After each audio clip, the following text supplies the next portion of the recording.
Welcome everyone. Thank you for joining us for the March National Farm to School Network Trending Topics webinar. We're going to give everyone just one moment to get on the line and then we'll get started.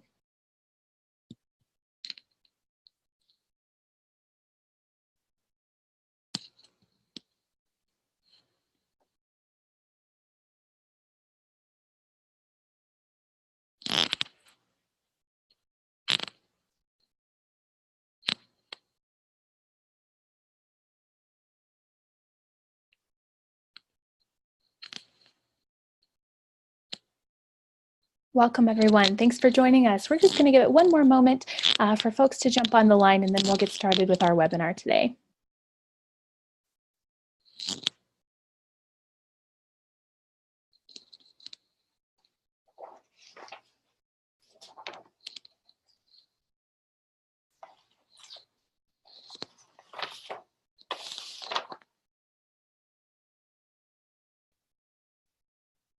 Good afternoon, everybody. Welcome to the March National Farm to School Network Trending Topics webinar. Thanks for joining us this afternoon as we talk about the National Farm to School Network National Partner of the Year, the Intertribal Agriculture Council. Just a few housekeeping reminders as we're getting started here.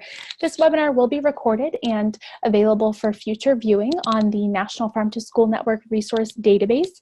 You'll also receive a follow-up email with the recording of the webinar as well as any resources and links that our presenters share today. So keep an eye out for that follow-up email.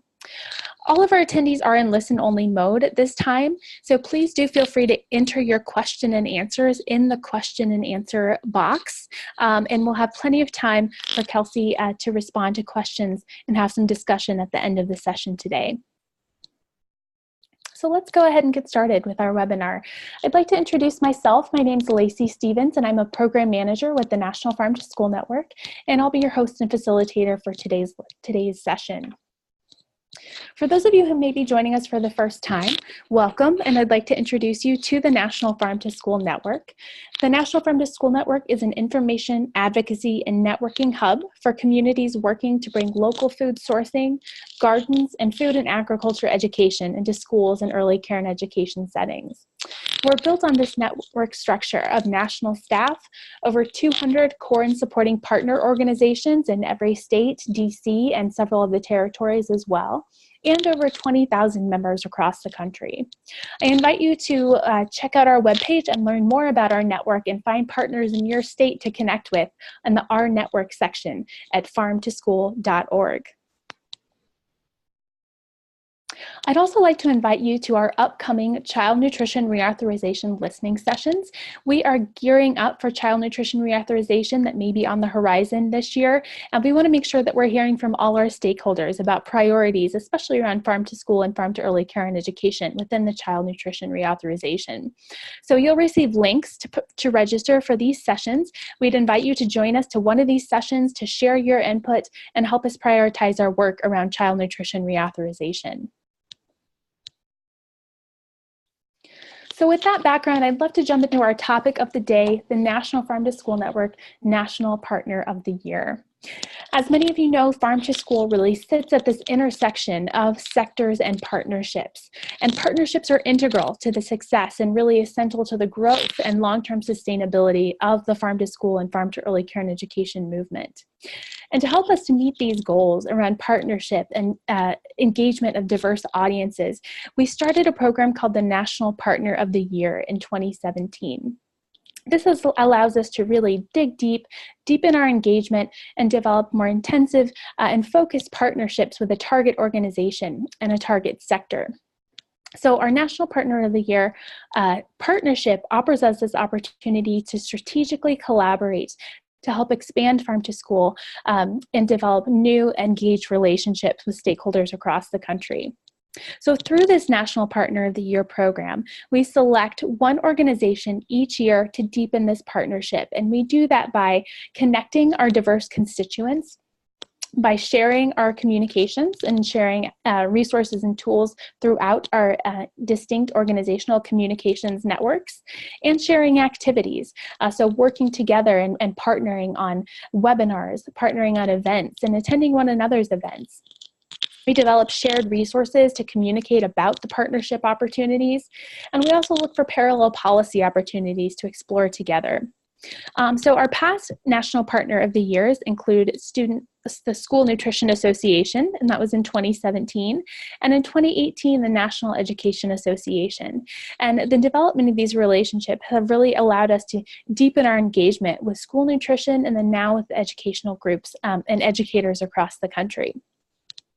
So we're very excited this year in 2019 to be announcing and partnering with the Intertribal Agriculture Council as our 2019 National Farm to School Network Partner of the Year.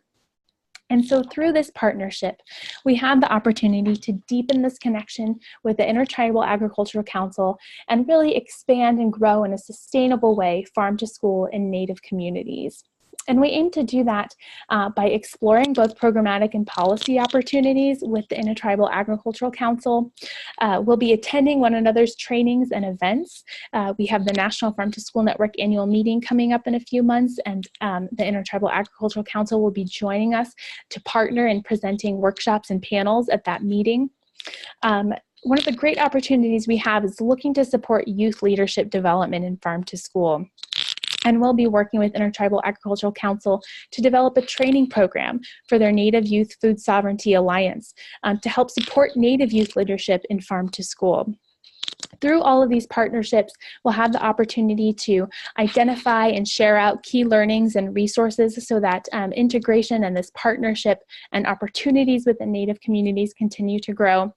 And we'll also continue to seek out ways to promote opportunities for our members to be involved in this work and grow those connections across the country within Native communities, within our farm to school stakeholders and Intertribal Agricultural Council stakeholders across the country. So I want to acknowledge today our speakers. Unfortunately, our speaker, Elena Paisano, who is our National Farm to School Network Native Communities Program Manager, had an unexpected emergency conflict and is not able to join us, but I want to acknowledge her important role in this partnership and in leading this partnership from the National Farm to School Network side. And I'm stepping in to help share her work, but want to acknowledge her important role in leading this work from the National Farm to School Network side. And she's certainly available for any follow-up questions and to further connect with this work. But want to thank Elena and acknowledge her important role in developing this presentation, as well as her important role in this National Farm to School Network National Partner of the Year partnership. And also, such a vital part of this partnership, I am thrilled to be able to welcome Kelsey Duquesnow from the Intertribal Agricultural Council to share with us today more about her work and more about these partnership opportunities. Kelsey is a fourth-generation tribal rancher that calls the Cheyenne River Sioux Nation home. She received her Bachelor's of Science degree in Rangeland Management from South Dakota State University, and then her Master's of Agriculture degree in Integrated Resource Management from Colorado State University. Kelsey's passion lies in working directly with land managers and producers in promoting regenerative agricultural practices. So with that, I'd like to welcome Kelsey and turn it over to her to share more about the Intertribal Agricultural Council. Well, good morning, afternoon, or good morning and afternoon, depending on where you are located. Thank you for joining us today. My name is Kelsey Duquesnow, and I'm currently the outgoing Youth Programs Coordinator and the Natural Resources Director. We just hired 2 new Youth Program Specialists who will begin to take over my role within youth programming, as well as assist in this partnership that we're very excited to be engaged in with National Farm to School Network.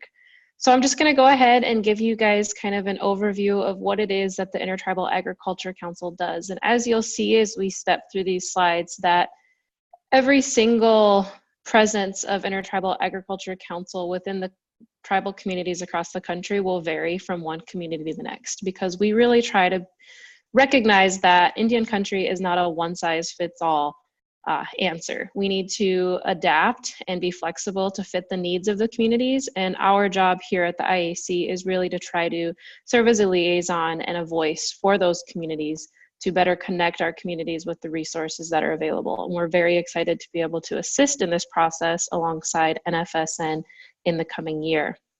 You could go ahead to the next slide, Lacey. Here's just a real general timeline of what the Intertribal Agriculture Council's organization has looked like. We were established in 1987 through an act of Congress, and we were founded to pursue and promote the conservation, development, and use of our agricultural resources for the betterment of our people. That work involved a lot of policy advocacy, a lot of outreach, extension, education, from 1987 until 2011, and really what that time frame was able to provide was evidence that we needed more on the ground expertise. And in 2011, our technical assistance program launched, which placed this level of expertise out in the regions across the country. We still have a growing technical assistance network, and that is established to have representation in each of the 12 regions across the country. And really each individual person within that technical assistance network is trained and has tailored their skills to fit the needs of those communities. They are really the eyes and ears on the ground within that area that's able to travel and meet face-to-face with tribal producers, assist throughout the discussions that may take place with a third party, and report back to our organization the needs within their region. And similarly, we're able to share the national scope of the work that we do through them in their regions, in their outreach efforts. And youth have always been a large part and large focus of the work of the Intertribal Agriculture Council. We recognize that the work we're doing is not just for the generation that's currently managing and living on the land. It is for the next generation that will come up and take on that role of stewardship. So our youth programming really expanded in 2014 when we took our, what was then current essay contest opportunity and expanded upon it. Every year we have an annual high school essay contest for Native youth across the country. And in 2014, we were able to offer travel scholarships to many more of the youth that had submitted essays to that contest to participate at our national event in Las Vegas, Nevada. In 2018, at our annual membership meeting in December, we were able to welcome 112 youth to Las Vegas, Nevada to take part in our annual membership meeting, one of our largest annual membership meetings yet. And it was really an exciting and an inspiring environment to have so many of the next generation there present to witness some of history being made. And that's really what has set the stage for 2019. We see this as a new beginning in Indian agriculture. We recognize that there's a limitless potential for partnerships and collaborations, and really a newly defined opportunity base that exists out in Indian agriculture. And we're very excited to be working in the realm that we are and to be enhancing some of these partnerships throughout 2019. On the next slide, you will see some images to attach to these programs. We have a wide range of programs, and we design them to further the goal of improving Indian agriculture. Now, like I said, that really varies from one region to the next. Our technical assistance network, they are the ones established to increase access and use of USDA programs and services by Indian producers and tribes. And for some individuals, for some tribes, that may be, directly connecting producers with Farm Service Agency lending opportunities, with Natural Resource Conservation Service contracts, assisting them in the conservation planning process, aiding them in navigating the farm to school procurement process. And then within our youth programming, really what this is we're starting to, we're supporting the trend of engagement in agriculture of our youth at a much younger age, so that they are that much further down the path of success within their own agricultural operation or promoting the land conservation of their tribe when it is their time to accept leadership. Pictured, you will see our 3 essay finalists from the 2018 contest. And we have a very widespread here. We have an individual from Texas, an individual from Eastern Oklahoma, and an individual from South Dakota. At our 2018 event, we had 112 youth participants from more than 45 tribes. So that kind of gives you a scope of just how much of a national platform these youth were given to interact and to network and to build relationships that the current generation of Indian ag leaders didn't really have a chance to establish until they were already farther down their career path. So we're helping to prop up this next generation of Indian ag leaders in a way that sets them leaps and bounds ahead of where we're currently working. And of course, at the heart of all that we're doing surrounding agriculture, we're trying to produce food. It is healing the food systems that will continue to heal and promote the health of our communities. So we have a partnership with the Foreign Ag Services, which has developed the American Indian Foods Program. In this platform, we support American Indian food businesses in showcasing and developing their marketing plans so that they can share their tribal foods around the world. We assist producers in preparing these packages so that they can be available in niche markets around the world. And by tapping into these niche markets, they are able to realize most often a higher economic value for their product. And then that dollar comes back into their community and improves the local economy, while also making it possible for them to provide more of their local food, their locally produced foods within the community. On the next slide, excuse me. You will see just how diverse that regional outline is that I was talking about. So each different color represents one of our 12 regions. And within each region that is labeled, we have at least one, or will soon at least have one regional technical assistant in that region. And so you can kind of understand that if you're a technical assistant from the Eastern region, you probably need an entirely different suite of skills to share with tribal producers and tribal entities than if you were in the Rocky Mountain region. And on the next slide, we're going to talk a little bit more about our policy work. And this is really where, in the coming year, we hope to add that fourth box, and that will highlight the work that we're doing directly with National Farm to School Network. But currently, how we have been promoting policy work to be done for our Indian communities is really trying to provide a voice for those tribal communities. We are the eyes and ears out there on the ground, one of the longest standing organizations to be directly working in Indian agriculture.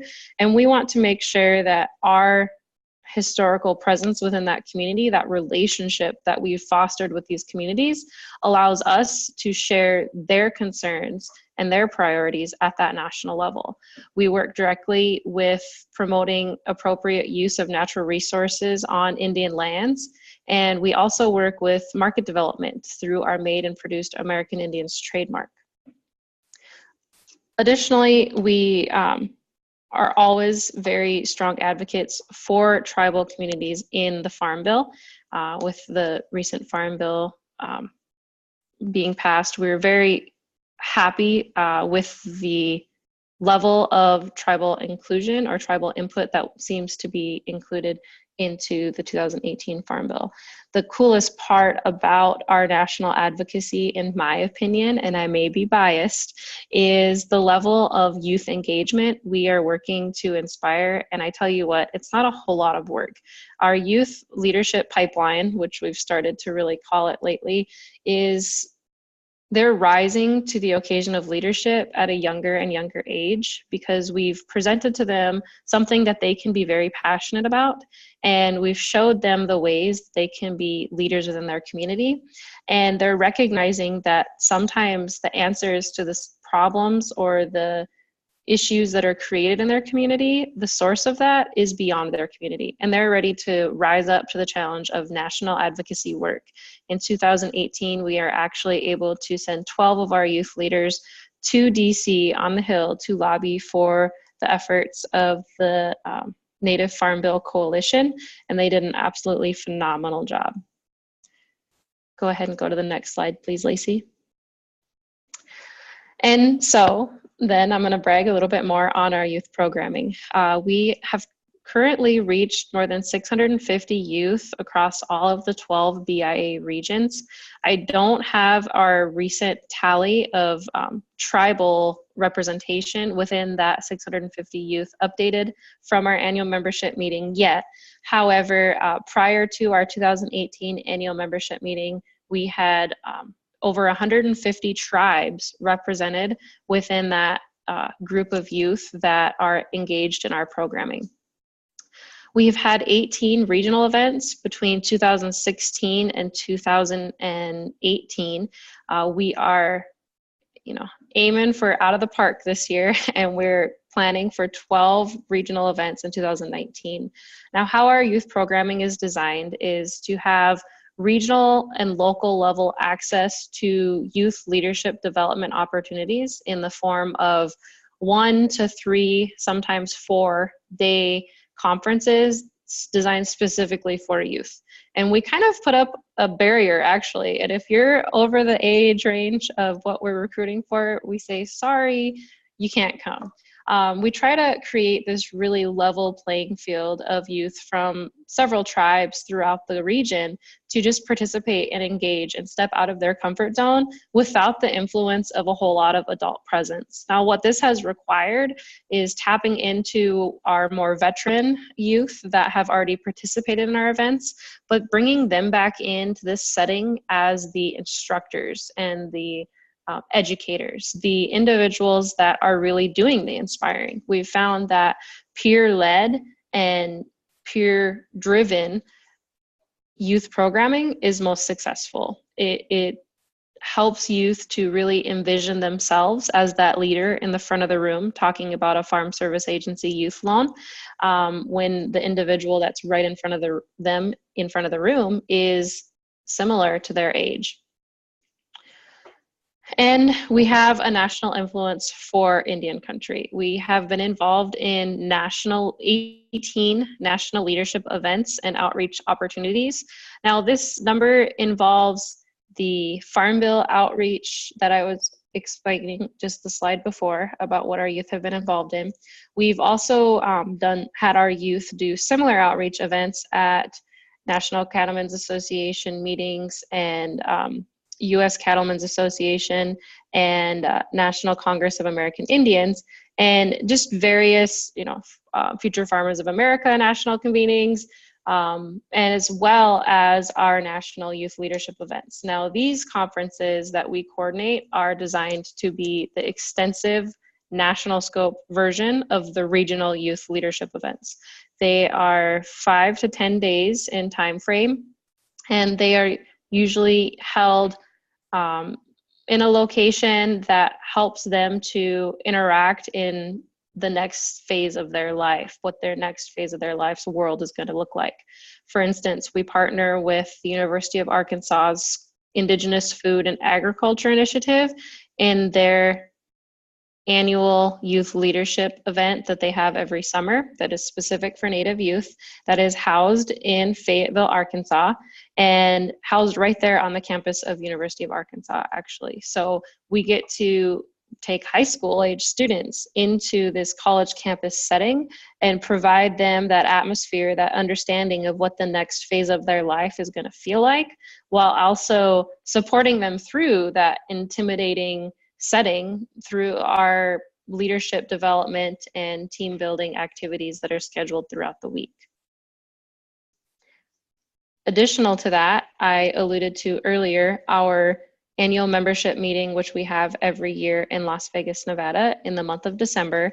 And while we do have membership meeting programming for all ages, we have a specific youth track for high school students, as well as a young professionals track specific for college age students to participate in. And again, this is all youth interacting together, all the same age range, really getting pushed out of their comfort zone, but doing it in a manner where they're taking over the reins of leadership. You can go to the next slide. Thank you. And so we have a couple of examples of this success. We really believe at the Intertribal Agriculture Council in growing our own.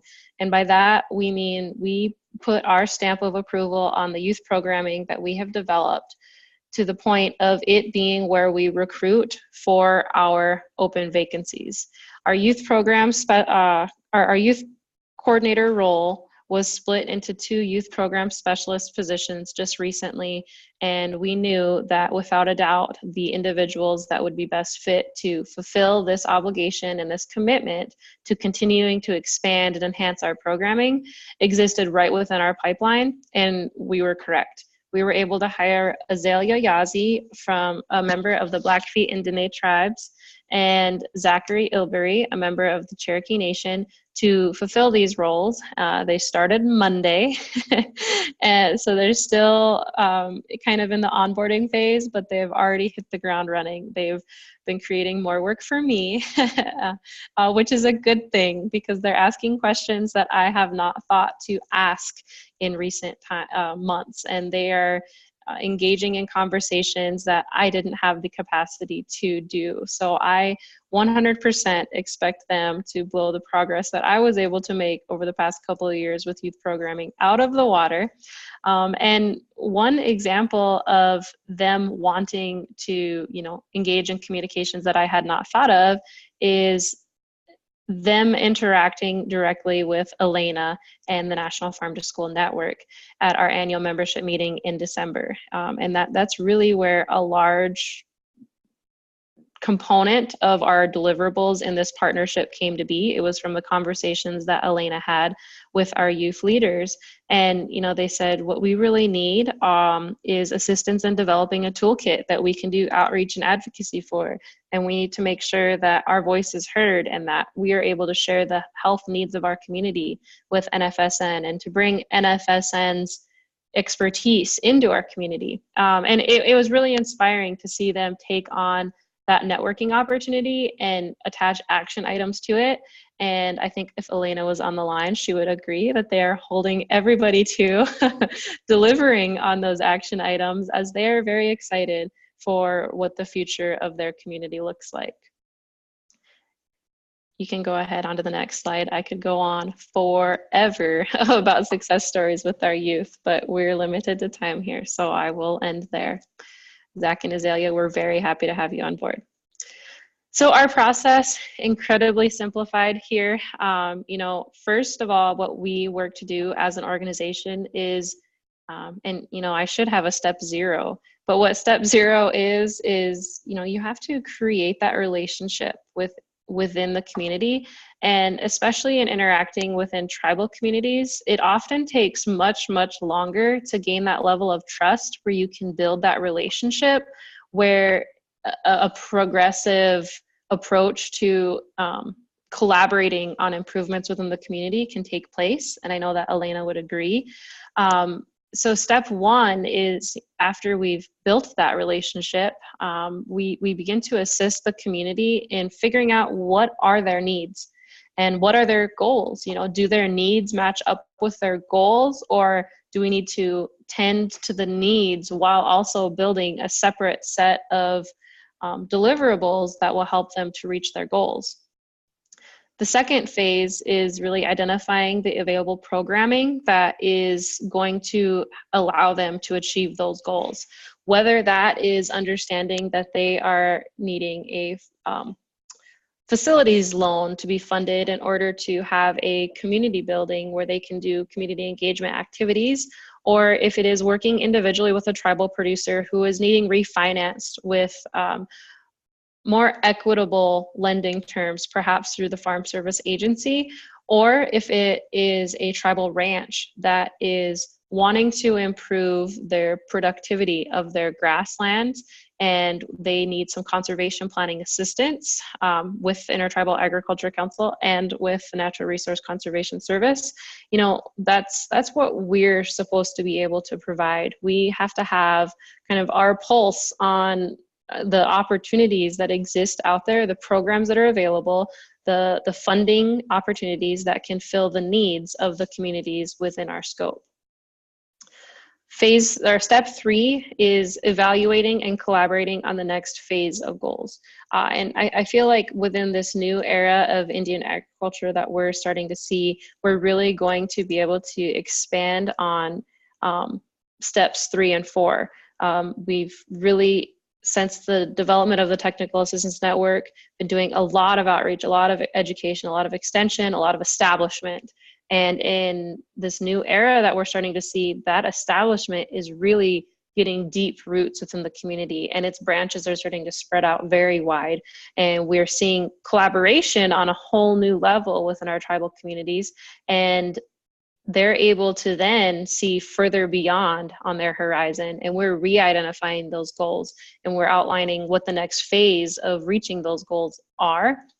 And then in step 4, of course, the fun part is sharing the story of the success, but also promoting a replicable model. Because if something works in one community, it's not going to work for every community. But if we can help to identify the core principles and reasons as to why that model worked within this community, then perhaps we can seek additional communities where we can apply this model and see more and more of that success. You can go on to the next slide, please.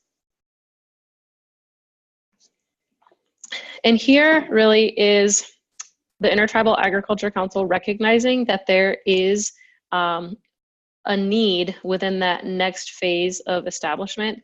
Akiptan, which in the Lakota language means joining together in a joint effort, cooperatively, or sharing. Akiptan is a native ag lending CDFI that is interested not in lending in Indian country, but in investing in Indian country. And Akiptan has a phenomenal, innovative approach that is borrow-oriented, builds relationships, that supports the producer that is invested in, that we are investing in, and is flexible to fit the needs of the operation. We recognize that we're really currently locked into this commodity cycle that has dictated how a lot of producers are able to manage their operations. And what Akiptan is realizing is that, you know, we need to reduce the risk that is being put onto our producers by providing more equitable and flexible investment terms. Akiptan is working on establishing their website, but for the time being, if you are interested in more information about Akiptan, feel free to reach out to us or look at our website, which will have the link on the last slide here. You can go on to the next page, please. And here's just a snapshot of what the innovation model for Akiptan looks like. And while this is speaking specifically to innovation and in investing and in lending within agribusiness, these are the sort of models that we hope to create in every scope of the agricultural industry. You know, whether that's starting with American Indian Foods Program and redefining how we market our product for sale, or Akiptan with the lending, or with our natural resource programming and how we interact directly with the producer to identify conservation objectives and deliverables and follow up. We just recognize that there's a need for innovative models when working with historically underserved communities that are most often incredibly rural, or just have a different cultural dynamic. And this is something that we look forward to within 2019 to developing and enhancing and sharing across the line with NFSN in their understanding of engaging with tribal communities as well. You can go to the next slide. Thank you. So here is a quote directly from an individual from Anchorage, Alaska, about their work with the Intertribal Agriculture Council. I think that it really stands out that at the IAC, we recognize that it's not just the producer we're working with. That producer has a family, and that family exists within a community. And our goal is to have a holistic solution, a holistic plan in place with every individual that we interact with. Go ahead to the next slide, please. All right, so now I just wanted to throw in a couple of maps here. I originally thought that I was going to talk right before Elena, not right after. So this is why I have these maps in here. And I'm sure everybody that's on the call that is familiar with farm to school and the need for locally sourced foods within our communities recognizes this map, right? This is the Department of Agriculture's food deserts, essentially. So the darker the color, the harder it is for individuals to gain access to food in general. And that may mean because they do not have a car and there's no supermarket within a mile. It may mean because it really does not exist. There's not that many shopping sources that readily available. And you can go on to the next slide. Now, does anybody know what this map is of? I understand you are all muted, but you can probably see in flipping back and forth between the previous slide and this slide that a lot of the really dark areas are still dark on this map. Now, this map isn't about food deserts. It is actually highlighting the Indian reservations across the country. And it is scary to know that the percentage or the prevalence of lack of access to healthy foods seems to be hot spotted on each of our reservations. And this is why we really, really see a need to develop that partnership with National Farm to School Network and identify ways to get our youth eating healthier foods that are locally sourced. Because we know as an organization, there are tribal producers out there raising foods. How do we close the circle? How do we bring that cycle full phase and get that food into our community schools? Next slide, please. And one more. Now this is a map that we like to throw in on some of our presentations to highlight that in 1492, all of the red was Indian land. All of the red was sustainable agriculture. All of the red was sustainable food systems, and all of the red was farm to school. We were able to sustain communities across this country in a way that was innovative, in a way that was holistic and conservation minded, and in a lot of research that we've known but is starting to be proven by science, it was regenerative. It was leaving the land better than it was, and it was improving the health of the individuals that were living on that land in a way that we've started to stray from, or have strayed from since 1492. But what's really exciting is the innovative approaches that are taking place in this new age of Indian agriculture that are connecting us back to this sustainable and regenerative agriculture and food production in the United States. You can go ahead on to the next slide. I really wanted to make sure that there was a good amount of time for any questions. I know that we breezed over a lot of our programming within the Intertribal Agriculture Council, and there's a lot within the scope of what we do. And so if there's any questions at this time.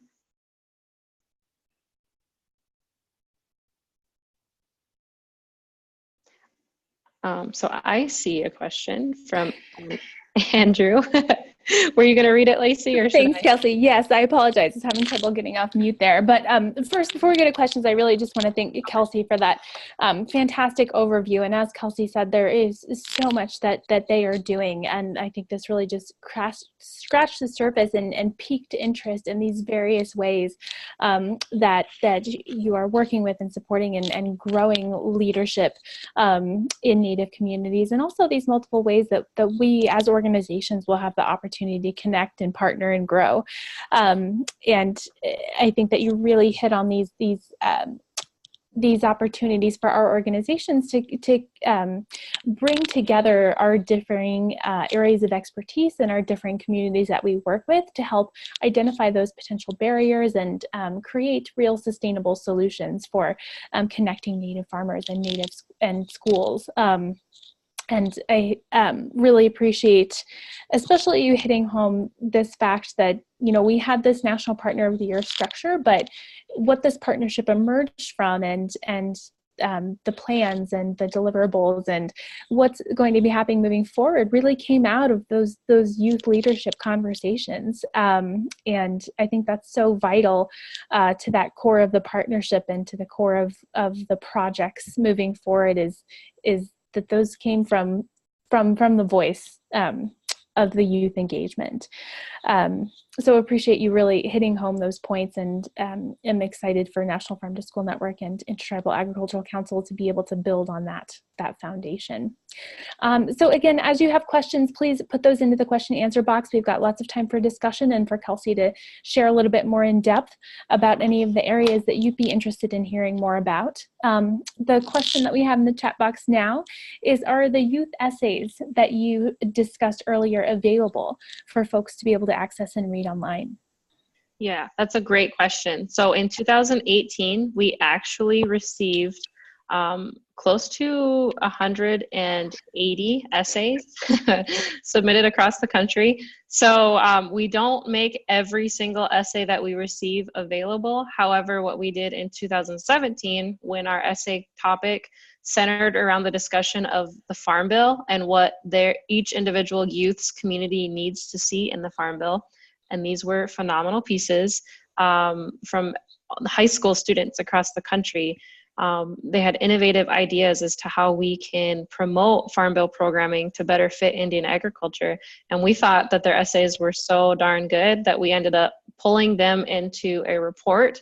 And we had those printed copies bound. And when we did our when we did our Hill visits in April or May of 2018, we actually handed those reports out to the different officials that we met with in DC. So yes, in some years we do bound copies that are available. This past year, we have had nearly 180, so we don't really have that combed out into a report and made available online yet. But if you go to our website, indianaglink.com, you will see the 2017 essay responses to the Farm Bill and how they will be able to directly apply those programs and how their community needs a voice in advocating for the Farm Bill. Another thing that I want to point out is our essay contests. While we pick 3 top finalists every year, you have to apply to the essay contest in order to qualify for a chance to participate at our annual leadership conference. It's essentially the application.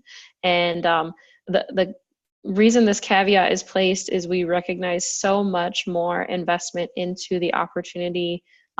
Youth really recognize that, they've accomplished something in taking the time to write not an optional, an elected 3 to 5 page essay. They've already got essays to be doing within their high school academics. They elect to take on this additional essay opportunity to talk specifically about the issues and the opportunities within their community.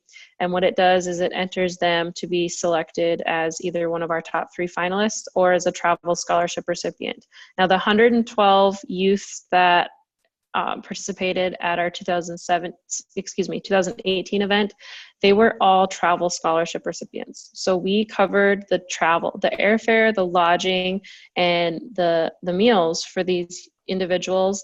If the youth was under 18, we covered the cost of one chaperone as well to come and to experience and engage in this setting, because they really did stand out as leaders within their community. And we wanted them to bring that voice that they put into the essay into the setting of our discussions surrounding policy and programming and innovation at our annual membership meeting. So yes, that's a very long answer to a short question. Check out our website, indianaglink.com, and you will be able to find links to past publications of our essay entries. And then if you are to attend our annual membership meeting, you will get to hear from the top 3 finalists, where they are featured as our keynote speakers at our annual luncheon.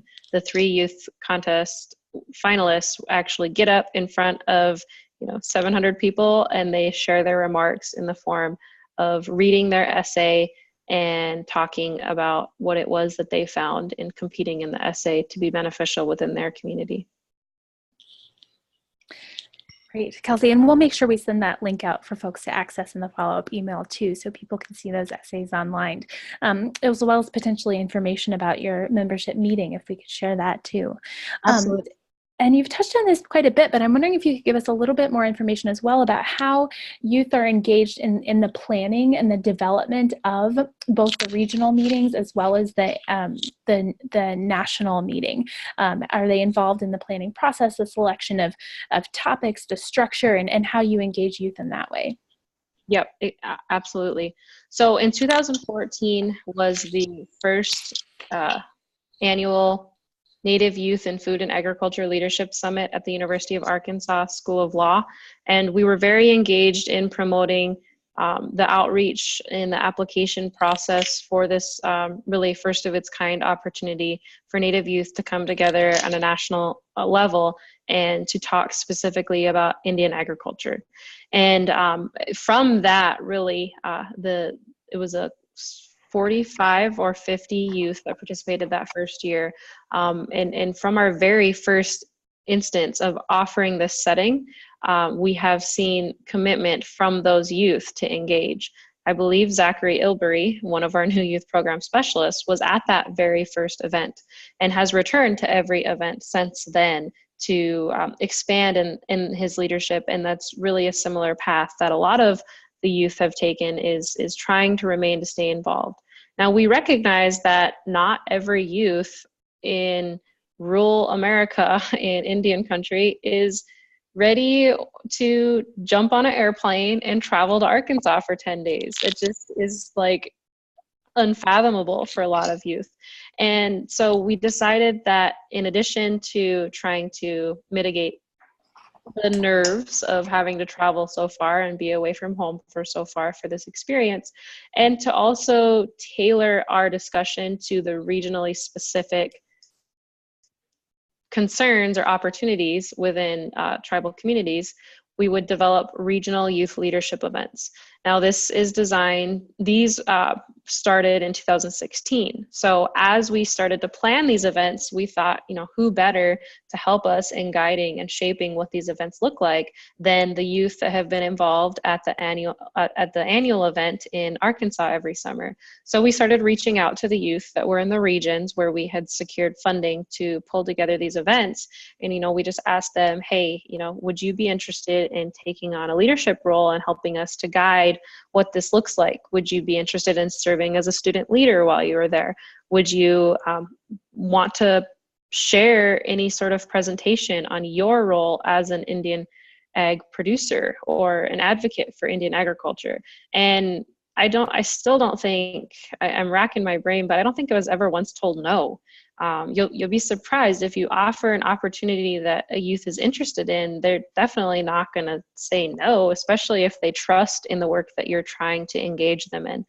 And that is what really has been in my opinion, the heart of the success that we're doing, is trying to develop a platform where youth feel empowered and equipped to develop an opportunity for the very next youth right behind them, and then stepping out of the way and letting them navigate the discussion and carrying forward the ideas, and you being the individual that has the knowledge of opportunities that can help to make their ideas a reality. We have youth leaders that are usually college age at every one of our regional leadership events. And, depending on the setting, sometimes they take a very strong leadership role in coordinating team building activities every day, day in and day out. Sometimes we recognize that we've created an atmosphere where all of the youth start to engage as leaders, and we're flexible in adjusting what that agenda looks like, so it can entice more of the individual leadership to blossom and grow and develop, and we don't rely quite so much on the student leaders. And the really unique part about this is we're developing a network across a generation that still has that age gap, right? So it's really just providing the youth with the opportunity to be involved and stepping back and listening to what they have to say and making sure that they know they have the ability to make that change and to make the opportunity for the next youth in line. That's great, Kelsey. And I love how you illustrate how it goes, it goes so much further than just this youth engagement piece. It's youth leadership. It's youth driven. And, the way you've shared the examples of how that has progressed, I think will be really helpful to people to understand how that can be activated in their communities too. So I appreciate you sharing that in such detail. Absolutely. We do have another question here. Do you have programs that engage with urban Native communities around food sovereignty and production, or is your focus primarily around rural communities? No, absolutely not. Absolutely not. We don't just focus on rural communities. We have a very high number of urban Native youth that engage in our programming. In fact, Azalea is actually living in San Diego. So the cool dynamic that she brings to the table is understanding ways to engage with those urban youth. And so the reason that I really focused on talking about the rural youth in our program is that it takes so much input and coordination in order to get them to our events. And that really stands out as kind of an obstacle that we have to navigate with every event. However, our urban youth do play a very prominent role in participation. And that is one of the statistics that I am currently working to identify to show the share of urban and non-urban youth that are engaged.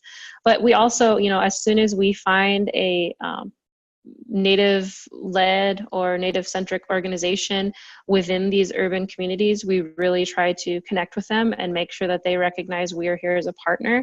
One that I like to brag about in the Minneapolis area is Dream of Wild Health. And I mean, there's several across the country that are doing a great job engaging with Native youth in very large urban communities. Great. Thanks, Kelsey. Maybe you could speak a little bit further about your partnership with some of those more localized organizations and what that looks like within your structure. Yeah, absolutely. So sometimes it's tapping into those organizations to engage with some of their youth and to just make sure that their youth are aware of the opportunities that exist at the national level, or even at the regional level through IAC, sharing with them, that we want them to be included in our programming, even if they're not living on a reservation or they're not living near by or on the reservation of their tribe. They're still very much welcome, and we want them to bring that presence to our events. And in some settings, it's also making sure that our resources are shared directly with the leadership of the organization, and that when we are advocating for Indian country, we are making sure that that is a voice that is also heard, is the leaders that are, approaching this innovative learning opportunity and taking it by storm, really, and leading it within these urban populations. We do have several of our regional leadership events have been in very urban settings. Reno, Nevada comes to mind. We've also had some level of engagement at a meeting in the Twin Cities area. And so in these settings, we've seen a higher participation from urban youth.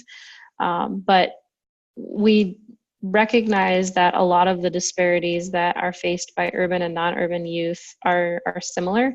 And so we just try to bridge that gap, and the networking opportunity that takes place even amongst the youth is invaluable for them to be able to have that interaction with one another. Great, thank you. And I think it's really interesting to hear about that structure and how you connect with those more localized groups. It makes me think and reminds me of the National Farm to School Network parallel structure as well, and kind of being this national support, but then also really wanting to turn leadership and support more localized organizations, and ensuring that voice is coming from the local community. So great to understand that structure a little bit better. Before we start to wrap up, I'm wondering if you could just speak a little bit further to what the composition of your membership looks like. Are they mostly growers? Is it educators? Can you talk a little bit about who your membership is and what it takes to be a member? Yeah, absolutely. So we are a membership organization, and any tribe can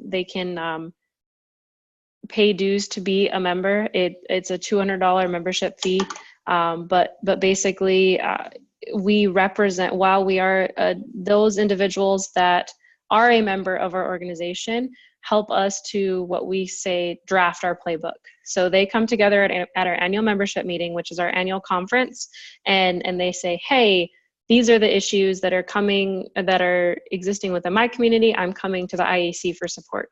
And from that membership, we take their input and we draft what it is, how it is we're going to adjust or further enhance or redefine our programming at the national scope and at the regional scope moving into the following year. Now, that's not to say that we only represent the needs of our member tribes. We work to provide assistance and a voice to any tribal community, any tribal producer, and any tribe across the country. The participation that takes place at our annual membership meeting, and I recognize now after that question, Lacey, that I should be referring to it as our annual conference because it's our national conference like NFSN is going to be having for themselves in May.